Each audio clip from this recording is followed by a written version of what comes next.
encontramos en Izquierda Visión con Carlos Fonseca Terán para platicar hoy no sobre lo que generalmente platicamos, pues, temas internacionales y eso.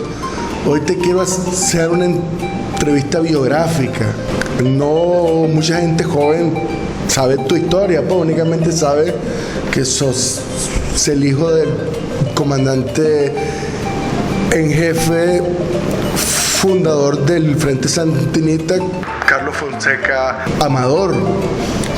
Para que nos contes un poco cómo fue tu infancia, que tuvo de que haber sido atípica, ya que lo conociste, o sea, ya de que estabas en una edad para recordarlo bien, ¿no? Sí, bueno, mira, realmente mi infancia fue atípica como niño nicaragüense, pero fue una infancia típica de niño cubano. Sí. ¿Verdad?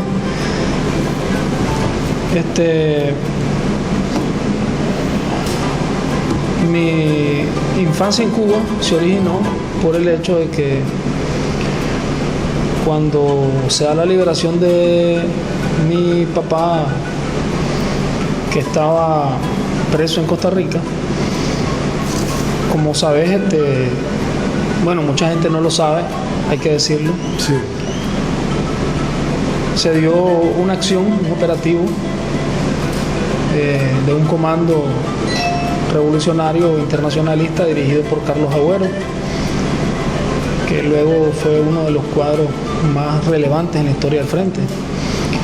Se secuestró un avión donde iban viajando unos funcionarios de la United Fruit Company, una empresa con un historial tenebroso, de muertos, aquí horrible. Exactamente. Entonces, una, digamos, transnacional emblemática del imperialismo.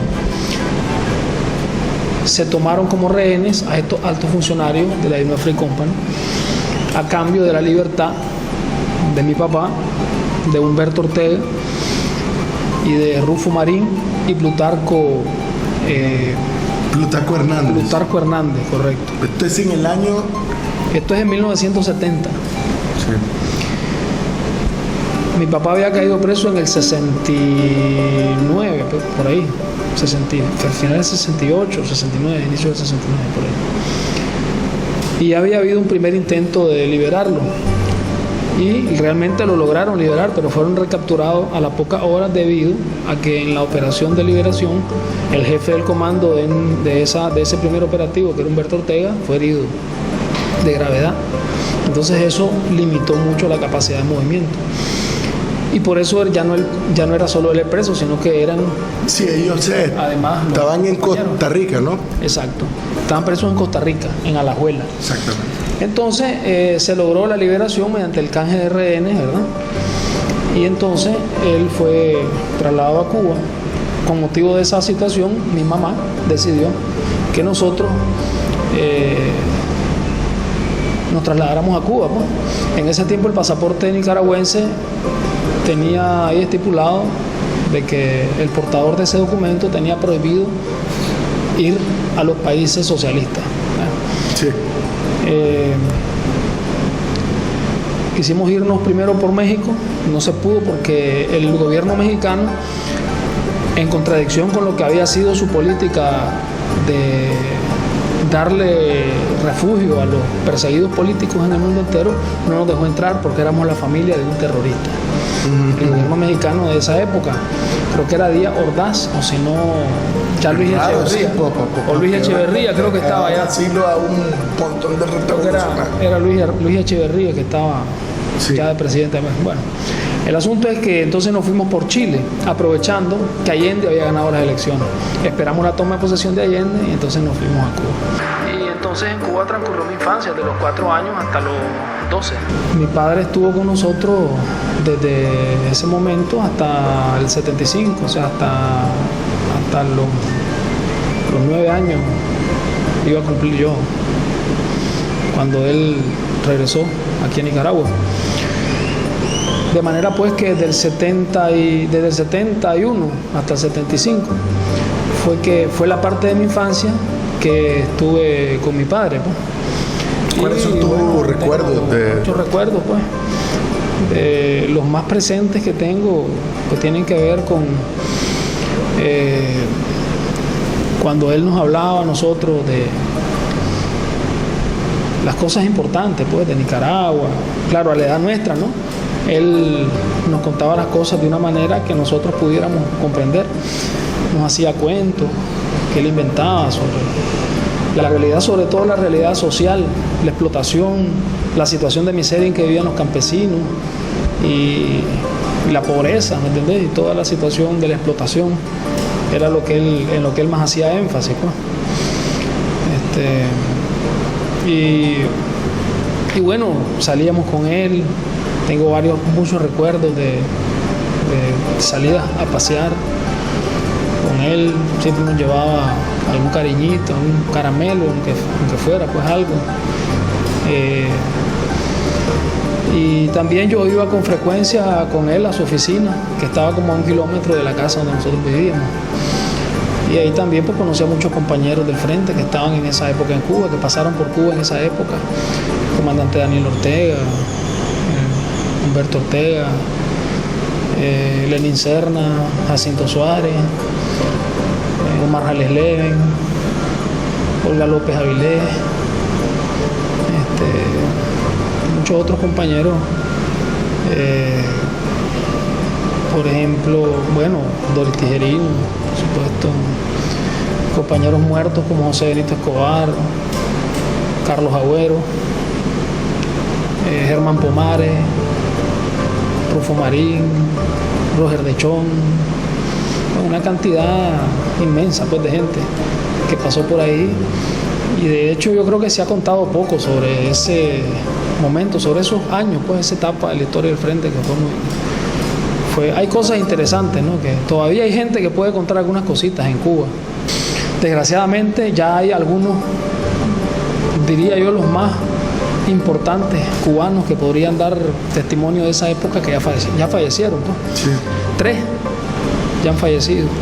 Por ahí queda uno que todavía puede hablar algunas cosas, y quedan algunas otras personas que pueden todavía contar algunas cositas de esa época, ¿no? Pero bueno, mis recuerdos son esos, ¿no? Son recuerdos gratos, pues, de un padre muy amoroso, además bastante rígido en la disciplina, ¿ya? Yo diría que hasta esquemático, pues, en un hombre muy rígido en su comportamiento, y eso nos lo transmitía pues a nosotros, pero además muy amoroso, ¿no? A la par de eso, muy amoroso, muy apegado a la familia. Era un hombre de hogar, un hombre muy apegado a la familia, al hogar. Sus mejores momentos eran con la familia, salir con nosotros a pasear, al parque, al cine, qué sé yo, pues, ¿no? Iban al Yara. Sí, no, bueno, al Yara exactamente creo que no, pues, pero sí a otros ahí, más cerca, que nos quedaban de la casa. Comerse un helado allá a Copelia. Sí, a Copelia. Alguna vez fuimos a Copelia, una que otra vez, bueno, sí. ¿Cómo lo recordás, José, en su carácter?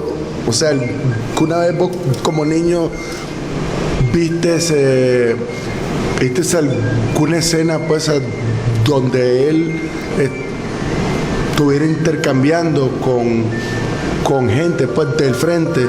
Claro, muchas veces, muchísimas veces. Bueno, él tenía, a pesar de que era un hombre muy serio, pues tenía momentos también que contaba chistes, pues, y qué sé yo, pues, no, se reía de muchas cosas, pues, y no, tenía pláticas muy amenas, pues, con sus compañeros, con sus amigos, que eran los compañeros del frente, pues, sobre todo, por supuesto, ¿verdad? Y bueno, yo presencié muchos de esos momentos, pues, de que él compartía con los compañeros, pues, ahí en Cuba. ¿Alguno en especial de qué recuerdo? Él era muy cercano, yo creo, tengo pues la sensación de que él era muy cercano con Humberto Humberto Ortega, tenían mucha afinidad. Tenían mucha afinidad. Por supuesto, su mejor amigo era el comandante Tomás Borges.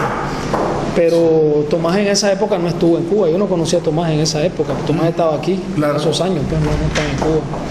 Estaba preso. De los que estaban allá, pues yo le miraba bastante a él cercanía con Humberto, pues. Mucha. Villa, ¿vos te contaron cuando a él lo mataron? O sea, ustedes les informaron en Cuba. Lo que pasa es que nosotros nos habíamos trasladado de casa.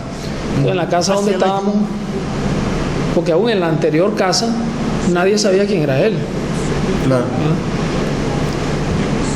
Pero había, sí, alguna gente, muy poca gente, que